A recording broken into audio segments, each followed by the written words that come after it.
안녕하세요. 조아나의 아일랜드에 오신 걸 환영합니다. 제가 한국 생활을 정리하고 이 해외의 작은 외딴 섬에서 다이빙 커리어를 시작하던 시기였어요. 이 다이빙 훈련을 받으면서 강사 자격에 도달하기 위해서 이 한인샵에서 처음에 이제 시간을 보냈습니다. 그런데 갓 강사 시험에 합격한 그 초보 강사들이 교육생을 직접 가르치기는커녕 선배 강사들의 코스를 따라다니면서 뭐 학생들 짐을 나르고 탱크 채우고 학생들 마스크에 김서림 방지제를 발라주고 그러면서 몇 달을 시간을 더 보내고 있었던 거예요. 그들은 정작 그 시간에 대한 대가를 단 한 푼도 받지 못했죠. 경력 많은 강사들이 그걸 당연하게 여기더라고요. 아, 우리가 너한테 이렇게 경험할 기회를 주니까 고마운 줄 알아라. 라고도 항상 말했습니다. 저는 그때 그 말을 들을 때마다 이렇게 속으로 물었어요. 아니, 강사 자격증이라는 게 이러라고 있는 게 아닐 텐데, 이 사람들이 이러려고 강사 자격증을 딴 게 아닐 텐데, 하고 말이죠. 결국 저는 그때 한인샵을 나와서 그 유러피안들이 있는 웨스턴샵으로 자리를 옮겨서 강사가 됐어요. 저는 그제야 그게 세상의 이치가 아니라 그 한인샵만의 관행이었다는 걸 알았습니다. 그쪽에서는 자격증을 딴 다음 날부터 그냥 바로 강사였어요. 경력 20년 강사와 초보 강사가 똑같이 일하고 일하는 만큼 똑같이 돈을 받았죠. 나이도 연차도 묻지 않았습니다. 강사 자격증이 말 그대로 자격이었어요. 그때 저는 처음으로 궁금해졌습니다. 한국은 왜 자격을 획득한 이후에도 또 한 번의 자격을 요구하는 걸까? 그 두 번째 자격은 대체로 나이였어요. 제가 그때 한국을 떠나기 전까지 그 패션 잡지 에디터로 일하던 시절에도 비슷한 풍경을 봤어요. 그때 그 대형 패션 잡지사마다 어시스턴트, 이 어시라는 이름의 사람들이 있었습니다. 정식 기자로 공채를 하는 대신에 이 어시나 인턴으로 사람을 데려다가 몇 달, 뭐 몇 년을 무급 혹은 그에 가까운 돈으로 부려먹고 운이 좋아서 자리가 나면 정기자로 올려주는 방식이었죠.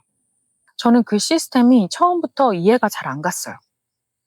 왜냐면 저는 인디 잡지에서 뭐 이런 어시나 인턴 같은 거 없이 그냥 맨몸으로 시작해서 맨땅에 헤딩하듯 일을 배워서 정기자가 된 다음에 이 메이저 매체로 스카웃이 되어간 케이스였으니까요. 그 어시 노릇을 그렇게 오래 해서 배우는 게 뭔지 저는 끝내 알아내지 못했습니다. 그러다가 2015년 그 무렵에 그 잡지계에서도 그 열정페이라는 게 그 언론에 굉장히 크게 폭로되고 터졌어요.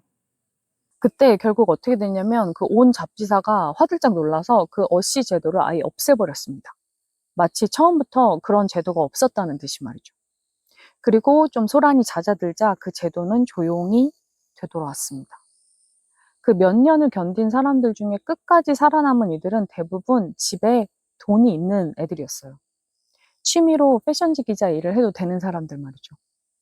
열정페이라는 이름이 실은 이렇게 신입을 걸러내는 계급의 필터로 작동한 거예요. 능력이 아니라 버틸 형편이 있는가 없는가로 사람을 골라내는 거름망이 된 거죠. 당시에는 SNS도 지금 같지 않았고 그렇게 폭로를 할 통로도 굉장히 좁았습니다. 기성세대의 억압은 지금보다 훨씬 노골적이었고 청년들은 이력서에 경력 한 줄 얹으려고 이 울며 겨자 먹기로 이런 인턴이나 어시나 뭐 수습이라는 이름의 시절을 버텨야 했죠. 그렇게 한 달에 뭐 몇십만 원 받으면서 그 일을 뭐 몇 달, 몇 년, 심지어는 몇 년까지 그렇게 버텨내지 못한 사람들은 그냥 조용히 그 바닥을 떠났어요. 아무도 그들의 이름을 기억하지 않죠. 저는 가끔 그 친구들이 지금 어디서 뭘 하고 있을지 생각하곤 합니다. 제가 한국에서 사회생활할 때 이 장면들을 오래 묵혀두고 있었는데 최근에 뉴스 하나가 그걸 다시 끄집어냈어요. 이 박지성이 축구협회 혁신위원장을 맡자 한 지방협회장이 방송에 나와서 이렇게 쏘아붙이더라고요. 박지성과 이영표가 축구로는 국가대표였지 인생을 얼마나 살았고 법을 얼마나 알고 사회 경험을 얼마나 안다고 위원장을 하냐고 말이죠. 박지성의 나이가 45입니다. 히딩크가 아니었다면 국가대표에도 오르지 못했을 거라는 말을 들을 만큼 이 오랜 한국 축구계의 학연 카르텔 바깥에 서 있던 사람이었고 유럽 프리미어 리그에서 오랫동안 커리어를 쌓고도 한국 축구 카르텔 안쪽에는 끝내 편입되지 못한 사람이었어요. 그런 그가 이 대한축구협회의 부패에 손을 대려고 하자 돌아온 대답은 논리도 반박도 아니었습니다. 그저 너는 말할 자격이 없다라는 한마디였어요. 그리고 그 자격을 따지는 근거는 생뚱맞게 나이였습니다. 재미있는 일이죠. 국제축구연맹 자문위원을 지내고 세계 최고 리그에서 오랜 시간을 뛴 사람에게 사회 경험 운운이라니요. 그런데 이건 무지의 발언이 아닙니다. 정확히 계산된 발언이에요. 논리로는 이길 수 없으니 자격을 부정하는 거죠. 철학자 미란다 프리커는 이런 순간을 증언적 부정이라고 불렀습니다. 누군가 하는 말의 내용이 아니라 그 사람이 어떤 사람인지를 이유로 그의 말 자체를 신뢰하지 않는 것 말이죠. 반박할 필요조차 없다고 여기는 것. 제가 이렇게 유튜브에 영상을 올리면 항상 댓글에 뭐 너는 누구냐, 어디서 왔냐, 듣보잡이다, 뭐 하던 애냐, 뭐 이런 이야기들이 되게 많이 달리고 특히 나이에 대한 이야기가 굉장히 많습니다. 나이도 어린 것이 이런 말 하는 분들이 굉장히 많아요. 저는 이 미란다 프리커의 이 개념을 처음 읽었을 때 법정이나 학계의 이야기인 줄만 알았어요. 그런데 아니었습니다. 이건 망망대해 작은 외딴 섬의 한인 다이빙샵에서도 서울 강남 한복판 패션지 편집국에서도 그리고 지금 대한축구협회에서도 한국의 가정, 학교, 직장, 사회에서 매일 벌어지는 일이에요. 나이가, 연차가, 소속이, 곧 발언권이 되는 곳에서는 애초에 논쟁이라는 게 성립되지 않습니다. 위에서 아래로 내려오는 말만 있고 아래에서 위로 올라가는 반박은 버릇없는 걸로 취급이 되죠. 더 쓸쓸한 건 그 협회장이 같은 인터뷰에서 물러난 전 축구협회 회장을 두고는 이렇게 말했다는 사실이에요. 하나님 빼고는 다 시행착오가 있는 법이다. 그 정도까지 비판받을 사람은 아니다. 아니, 이 45 박지성에게는 시행착오할 자격조차 주지 않으면서 22년간 불투명하고 무능하게 그 조직을 운영한 사람에게는 그 시행착오를 너그럽게 봐줘야 한다는 논리였죠. 이건 이중잣대가 아니라 아예 다른 시간표입니다. 한쪽은 늙지도 책임지지도 않고 다른 한쪽은 아무리 나이를 먹어도 영원히 자격 미달인 나라 말이죠. 이게 한국만의 병일까요? 나이 든 사람이 자리를 놓지 않으려고 하는 것. 그 나이를 방패 삼아서 다음 세대의 입을 막는 것. 아닙니다. 인류는 원래 이런 종족이었어요. 이 정치학에 제론토크라시, 노인 지배 체제라는 말이 있습니다. 미국 하원 의원 중위 연령이 57살, 상원은 63을 넘깁니다. 미국 전체 인구의 중위 연령이 39인 걸 생각하면 이 나라의 국회는 인구 구성과 완전히 딴 세상에 삽니다. 유럽은 더하죠. 1990년부터 2005년 사이 OECD 국가들의 유권자 중위 연령이 치솟는 속도가 그 이전 30년 전보다 3배나 빨라졌다고 합니다. 이탈리아는 정치권의 노인 지배가 사회 전체의 노인 지배로 굳어진 대표적인 나라로 꼽혀요. 이 시선을 아시아로 옮겨보면 이 풍경은 더 노골적입니다. 인구의 절반 이상이 30살 미만인 나라들, 네팔이나 인도네시아 같은 곳에서 정작 나라를 운영하는 건 훨씬 나이 든 세대예요. 네팔, 인도네시아, 방글라데시, 미얀마의 지도자들은 대부분 70을 넘겼습니다. 그런데 아무도 그들에게 책임을 묻지 않죠. 그러니까 나이 든 사람이 권력을 놓지 않으려는 마음 그 자체는 인류 보편에 가깝습니다. 다만 서구학계에서는 나이와 자산 사이의 상관관계는 있어도 고령층의 권력 집중이 정치와 노동시장과 주택시장을 실제로 심각하게 왜곡시킨다는 증거는 아직 부족하다라는 반론도 만만치 않아요.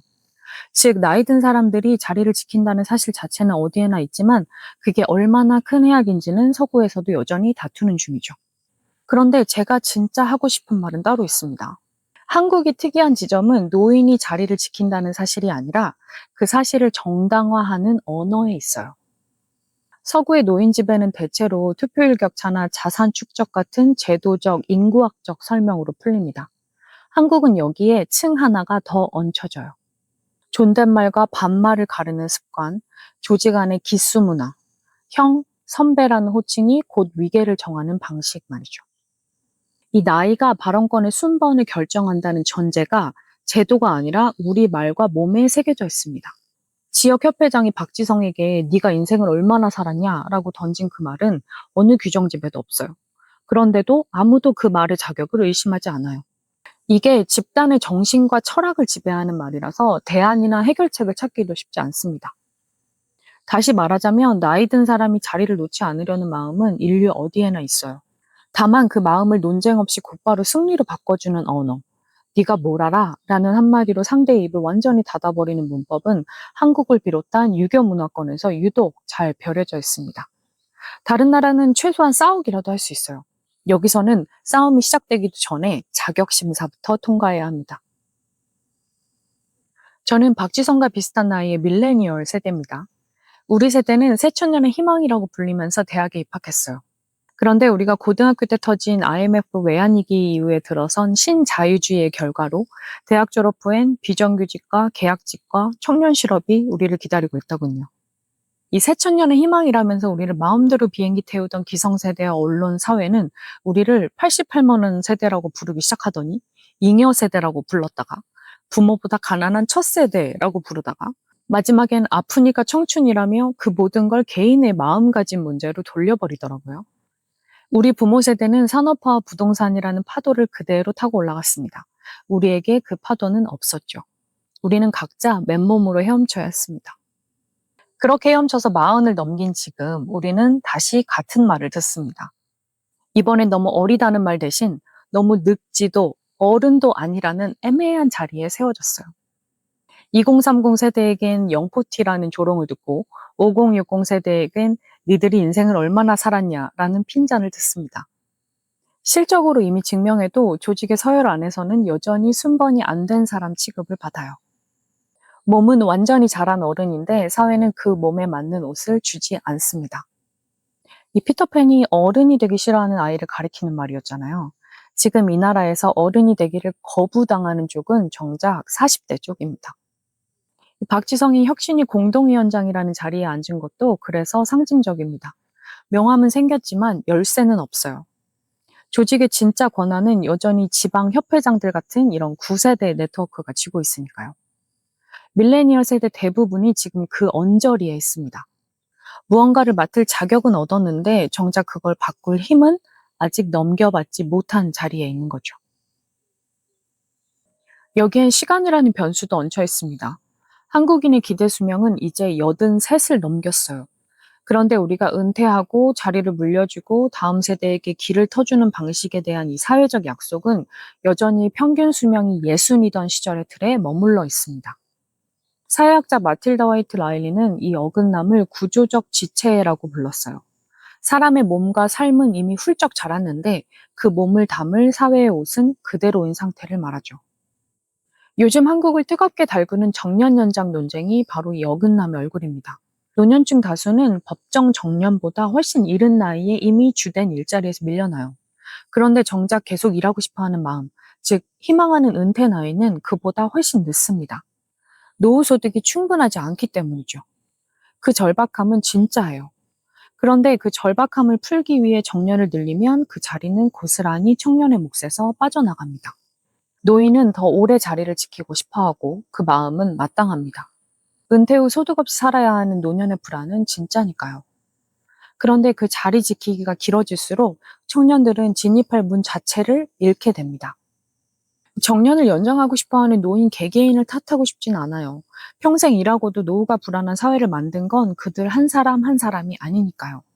다만 그 불안을 풀 방법을 청년의 자리를 줄이는 쪽으로만 설계하는 사람들, 임금 체계도 손대지 않고 정년만 늘리려는 사람들, 그 사람들에게는 묻고 싶어요.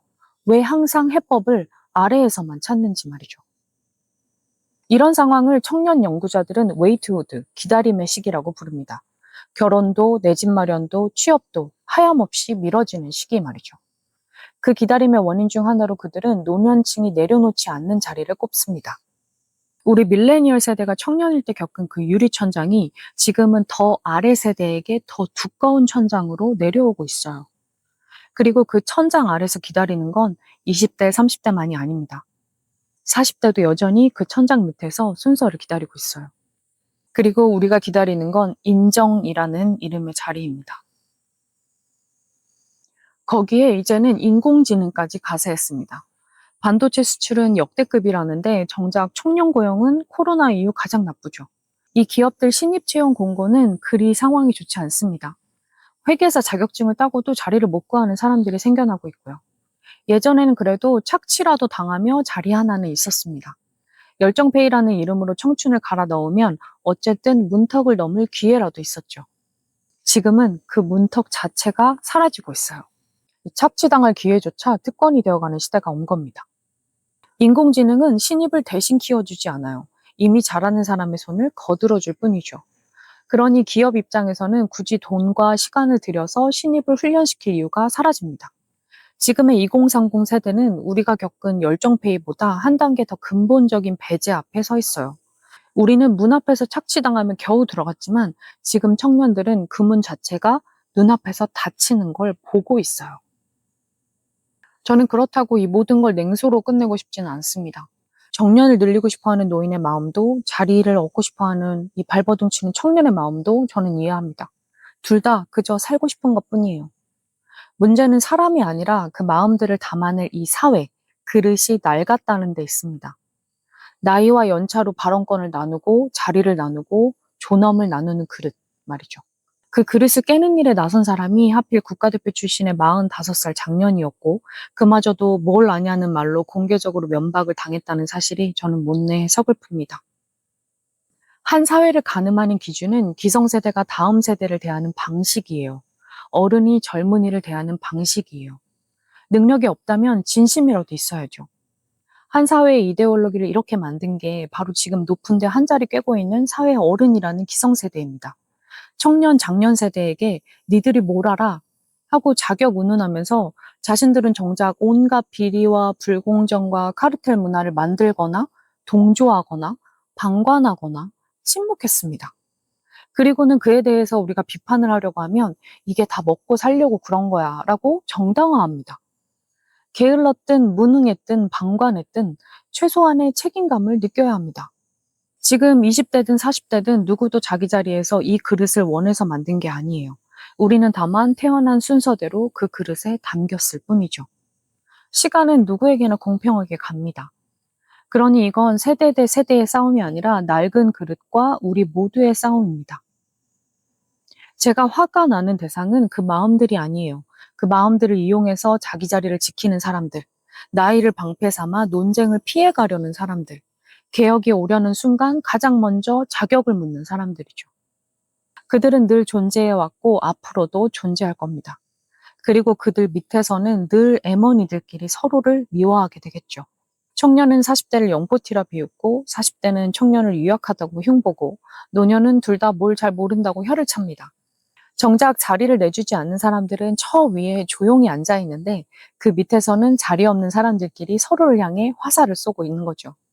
저는 이게 이 나라에서 가장 슬픈 장면이라고 생각합니다. 이 다이빙을 하다 보면 초심자든 이 마스터든 물속에서는 같은 압력을 받습니다. 이 수압이라고 하죠. 오픈워터부터 강사까지 수많은 자격증 과정을 통과하면서 저는 늘 농담처럼 이렇게 얘기하곤 했어요. 아니, 바닷속에 무슨 경찰이 있어서 교통경찰처럼 이렇게 상주하면서 뭐 다이버들마다 자격증 확인하고 최대 수심 확인하나? 이게 다 무슨 소용이야. 결국 뭐 패디 같은 다이빙 단체만 돈 버는 거잖아. 사실 이 바다는 나이도 경력도 자격도 묻지 않아요. 그저 지금 이 순간 얼마나 정직하게 숨쉬고 있는지를 볼 뿐입니다. 우리 사회도 그런 물속이었으면 좋겠어요. 정당한 대가 없이도 열정이란 이름으로 몇 년을 버텼는지가 아니라 지금 무엇을 좋아하는지, 앞으로 무엇을 할 수 있는지를 묻는 곳 말이죠. 자격증을 딴 다음 날부터 투명하고 정직하게 자격을 인정받는 곳 말이죠. 나는 지금 어떤 자리에서 자격을 증명하라는 요구를 받고 있나? 그 요구는 정당한 것인가? 아니면 그저 순번을 지키기 위한 낡은 그릇인가? 이제 이 질문을 나 자신이 아니라 그 그릇을 쥐고 있는 사람들에게 던져야 하지 않을까 생각합니다. 지금까지 조하나의 아일랜드였습니다. 제 이야기가 마음에 드신다면 좋아요와 구독으로 응원해 주시고 우리는 여기서 다시 만나요. 그때까지 나만의 위도에 꼭 맞는 섬에서 편안히 머무르세요.